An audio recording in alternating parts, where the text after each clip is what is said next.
Hello friends, welcome back to Tech with IQ. Today, we will learn how to create a WhatsApp group. Simply go to the app.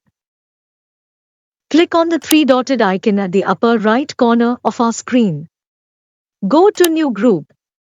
Now search your participants from your contact details. Or simply add them by directly approaching the contact names. I am adding 3 participants. Click on this green arrow to proceed. Type your group subject here. I am writing here, Cricket K Experts. Click on the green tick. Your group will start creating in a while. See, your group has been created successfully. Thank you for watching. If you want more helpful information like this, please stay with us by clicking on the subscribe button.